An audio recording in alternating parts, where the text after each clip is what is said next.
Los paraísos fiscales se definen como aquellos territorios, generalmente países, que aplican intereses considerablemente bajos, incluso nulos, a empresas o ciudadanos no residentes. El objetivo principal del sistema por el cual se rigen los paraísos fiscales es facilitar la migración de inversores no residentes, ofreciéndoles un nivel impositivo mínimo para propiciar la entrada de capital en estos territorios. En casi todos los países del mundo, tanto si eres una empresa como si eres una persona, vas a pagar una parte del dinero que ganas con tu trabajo en impuestos.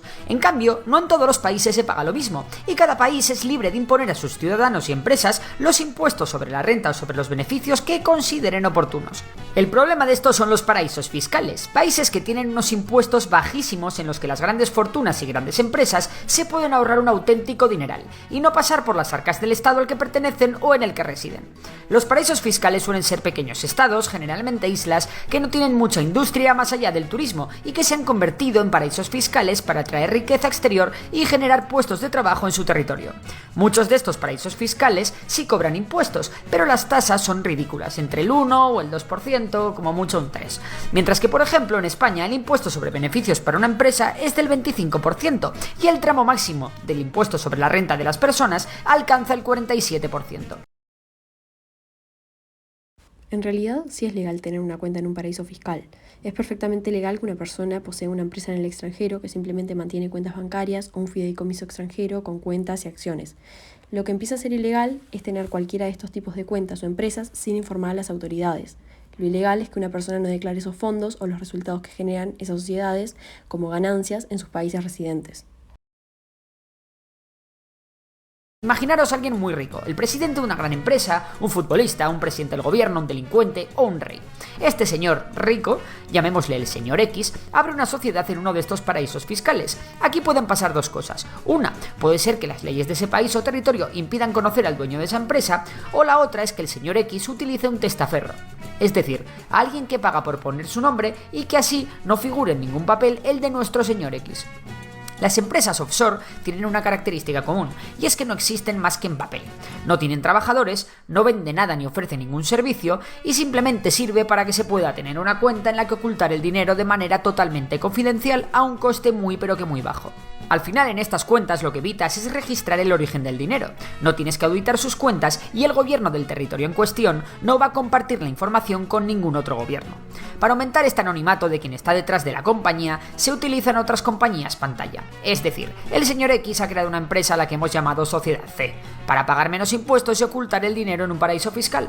Además, su nombre no aparece en ningún papel de esa compañía, ya que se ha utilizado un testaferro para que nuestro querido señor X no figure. Pero por si acaso, esta empresa que acaba de crear va a ser la filial de otra empresa, la Sociedad B, que está registrada en otro paraíso fiscal a nombre de otro testaferro. Y esta empresa B es a su vez otra filial de una nueva empresa offshore, que es la empresa A, y que tiene un tercer testaferro y está en un paraíso fiscal distinto. De esta manera se van creando entramados en distintos paraísos fiscales, de forma que se hace casi imposible rastrear el dinero y llegar a saber dónde demonios está realmente. El problema de los paraísos fiscales es que generan competencia desigual con el resto de los países, porque han decidido adoptar una legislación que genera un efecto de presión o competencia a otros países en el tratamiento de los impuestos, a las rentas de capital y a las grandes fortunas. Es como si al mercado llegara una empresa que no juega con las reglas iguales, pero además no controlan y en cambio facilitan la utilización de esos centros financieros para ocultar activos no declarados en los países de origen.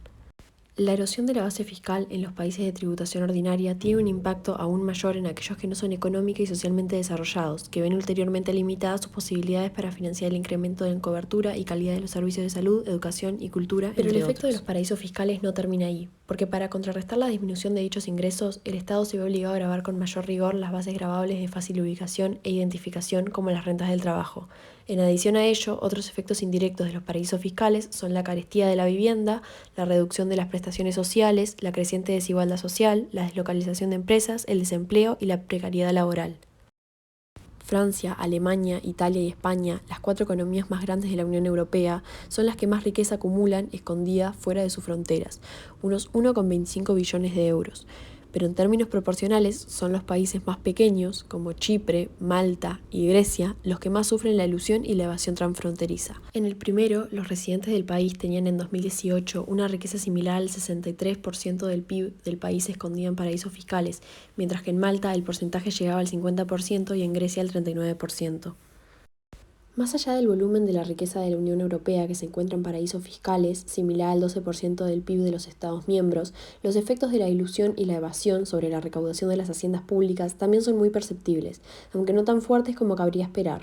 En 2018, los Estados de la Unión Europea dejaron de ingresar cerca de 124.000 millones de euros por estas prácticas, lo equivalente a un 0,66% del PIB de la Unión Europea. Por otro lado, también tenemos la situación en África. El continente africano, como sabemos, enfrenta problemas como guerras, hambrunas e inestabilidad política, y en este contexto los paraísos fiscales han surgido como destinos para el desvío de fondos.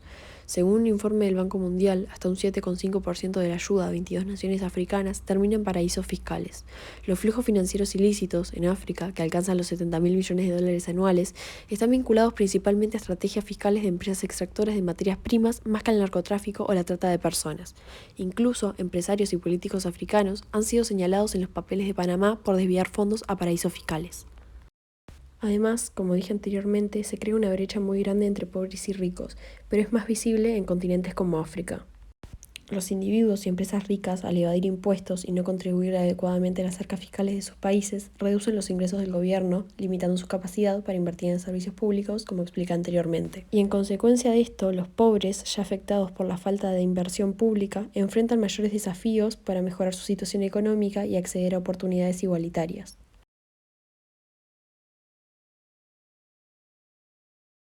El primer paso para eliminar los paraísos fiscales debería ser una mayor transparencia. Debería haber un único registro global, una base de datos de acceso público que contenga los propietarios de cada acción y cada obligación.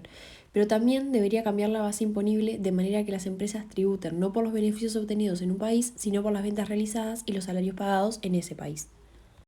En conclusión, los paraísos fiscales representan un fenómeno complejo con implicaciones económicas y sociales significativas a nivel global. Si bien estos centros financieros ofrecen ventajas aparentes en términos de reducción de impuestos y confidencialidad financiera, su impacto en la estabilidad económica y la equidad a nivel mundial es motivo de preocupación. La fuga de capitales hacia estos refugios fiscales no solo mina la capacidad de los países para recaudar ingresos necesarios para financiar servicios públicos esenciales y programas de desarrollo, sino que también alimenta las desigualdades económicas entre naciones.